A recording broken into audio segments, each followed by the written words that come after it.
So, I usually make videos about TV shows and movies, but today I watched Colleen's apology, and I have a lot of thoughts, and if this is not your kind of content, I understand, but the thing is that I've been following this story obsessively, and I'm finally ready to talk about it in front of 40,000 people. Because statistically, at least some of you will like what I have to say. And while I have you, please go follow me on Twitter, cause I got suspended and maybe we'll all learn something new together, but honestly, probably not. So, YouTube apologies are nothing new, right? They've pretty much been integrated into the meta at this point. A YouTuber who has been accused of wrongdoing, usually by someone else, will get on camera, talk by themselves very solemnly about what they did, usually apologizing and trying to take some form of accountability. Some are well received and some aren't well received, but rest assured they feed the internet for days. And the internet was really hungry for this apology in particular. It's from Colleen Ballinger, who you may know from either her popular character Miranda Sings or her family vlogging account that definitely isn't a family vlogging account. Now, I'm not going to get into the full story here, but I will provide links in the description down below that have a lot more context. What I will say though is that Colleen is being accused of some very serious things with varying degrees of intensity. Like I said, there's a lot of backstory here, but basically what people are so upset about is that over the years she has been known to take advantage of her young fans, many of whom are often minors, forming a parasocial relationship with them in group chats, talking with them about inappropriate things, overall just being really horrible with boundaries, and this all came to a head with one particular fan named Adam McIntyre. Adam posted about how he felt taken advantage of by Colleen back in 2020, and that wasn't well received because Colleen had a lot of fans at the time,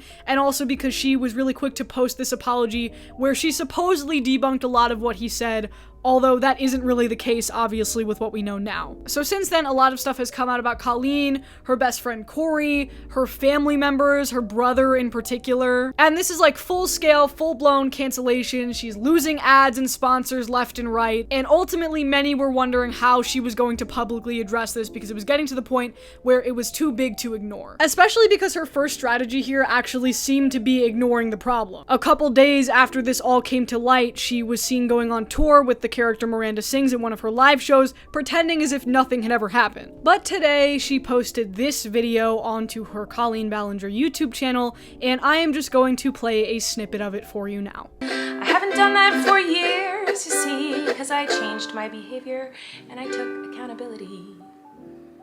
But that's not very interesting, is it? So let's go on the toxic gossip train. The locomotive's fueled with hateful accusations.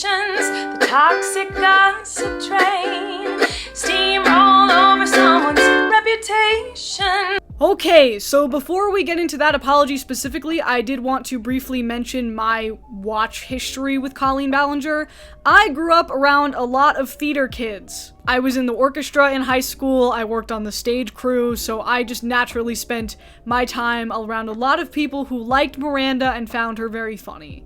I never found her very funny, but comedy is subjective, whatever floats your boat. What I have engaged in prior to all of this was her vlog channel, Colleen Ballinger. I started watching her videos around 2018 when she gave birth to her son Flynn. And I don't know, what I liked about those videos were that they seemed at the time very sort of intimate and raw and talking very genuinely about her experience with giving birth and becoming a mom. And that's not something I actively seek out on YouTube necessarily, but I feel like, you know, everyone kind of goes through a phase with like one type of video. And so I remember Flynn being born and watching a couple of her vlogs and enjoying them. But over time, as I started to watch that channel, I got a lot more skeptical because she basically never put the camera down.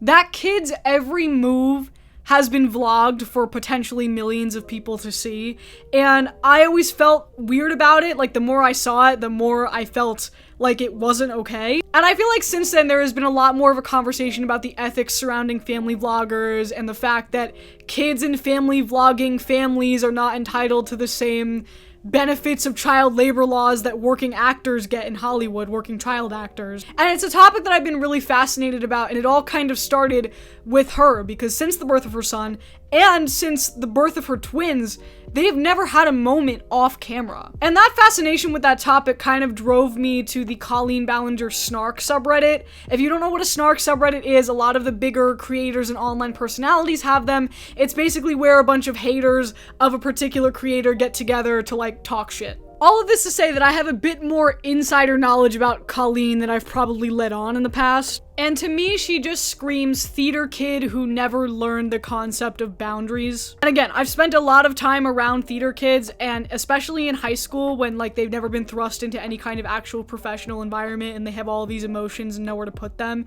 It kind of felt like a lot of theater kids back in the day just really didn't know where to put all of that energy, never knew how to tone it down. And that's okay when you're like 16, 17 and you're just trying to figure out how the world works. But because Colleen has pretty much never had a real job, she spent her whole life being validated by children as a children's entertainer. It makes perfect sense to me that she legitimately wouldn't know that having conversations with minors in these group chats was not an okay thing to do. And honestly, she probably still does not think that she was in the wrong. And I know that now after watching her batshit insane apology. If I'm Colleen, just trying my best to put myself in her headspace and her mentality, she probably thinks that taking any form of accountability in terms of specifically acknowledging what she did wrong with both Adam McIntyre and the Weenies chat and the rest of the stuff that she's been involved in, that's an admission of guilt.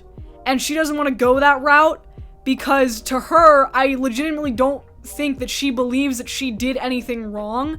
And so whether or not she legally did anything wrong, she morally did anything wrong, that's obviously debated depending on who you ask, but a specific apology to Adam or anyone else indicates some admission of guilt, which in her opinion probably she thinks would make her look weak or make her look like she was hiding something or that she's, admitting to fault. So instead, she takes this brave-faced kind of route. She says that she wasn't being creepy intentionally, she was just being a loser, and I know that particular point has gotten a lot of heat since this apology came out, but honestly, I legitimately do believe that. Because here's the thing, the word groomer has become so washed out to the point that it doesn't actually mean anything anymore. It's like woke. She never groomed these kids in the sense that she was grooming them for legitimate sexual exploitation by her or for someone else. Obviously that didn't happen, but she's able to take that as a straw man and be like, I didn't groom these kids, I only ever groomed my cats. Yeah, maybe you didn't groom them in the traditional sense, Colleen, but you definitely took advantage of their emotional state, used them for validation, and probably fucked them up beyond a considerable measure. And whether or not you were legally implicated in the conversations that you had with them, you still kinda owe them an apology if everyone in the world is telling you that it's fucked up that you did this. Maybe she thought that she was so screwed with all the stuff that's come out anyway that she realized that she's not gonna win a lot of people back and that she might as well go scorched earth and be like, I didn't do anything wrong, I have nothing to apologize for. Which is confusing because in some parts of the song she is apologizing and taking accountability, and then in other parts of the song, she's poking fun at the concept of taking accountability. And also, she tends to just default to you believing gossip and rumors and what everybody says, which yeah, obviously that happens a lot on the internet, but at the same time, it's not like people are pulling a lot of these things out of thin air. They have receipts, they have text messages, they were in group chats with you. And not being specific causes a lot more harm and room for misinformation. For example, in this whole silly song, and for legal purposes all of this is alleged, she did not address the fact that her brother, Trent, may or may not have been talking to minors who came to her shows. Because obviously you wouldn't address that in a song. But does that go in the rumor pile? Does that go in the gossip and hearsay pile? I don't know, because you weren't specific, and this is the kind of story that warrants an apology with a lot more specific context than what you gave. Now, of course, let's talk about the elephant in the room. Why a song? The reason she gives during this song is that her team told her not to say anything, but they didn't say that she couldn't sing it. And so she sings This is so fucking stupid. First of all, I don't think she has a team. I don't know. I don't think she has a team of PR professionals, knowing what I know about her. It just seems like it's her and her family. The reason I have such a hard time believing that she has a team is because in 2020, she was letting a 16-year-old kid run her Twitter account for her very well-known children's entertainer character. Like, somebody with a PR team wouldn't do that. I personally think that the main goal of the song was to basically take any kind of seriousness out of the situation. She probably knows that people are going to be talking about the fact that it's so fucking ridiculous that she addressed this in a song, that they're going to be talking less about the actual content of the apology.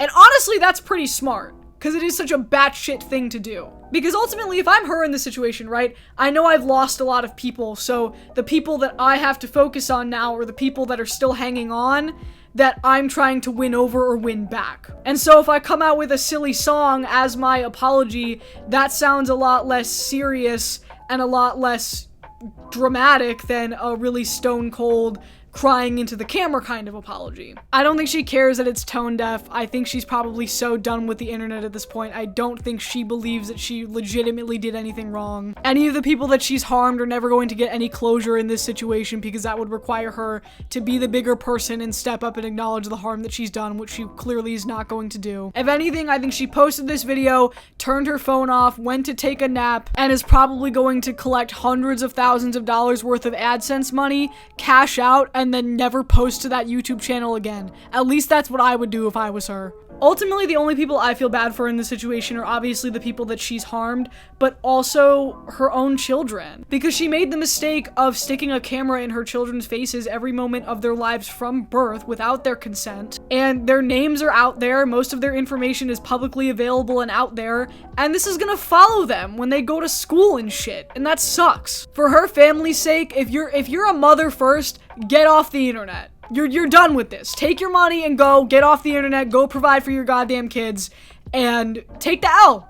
Take the L, Colleen. This is a fat fucking L. Yeah, I don't know, guys, sorry. This is different than my normal content. This wasn't scripted or anything. I just have had so many thoughts about this, and I wasn't going to make a video about it, but this really just pushed me over the edge. It's so insane, and I'm going to really enjoy the batshit discourse that's going to come from it over the next couple days. See you for one of my real videos in a couple days, probably. Bye. Hey everybody, I found someone new to harass. She did some things that I do not like in her past. So everybody gather round, cause we're about to attack, but not based on facts.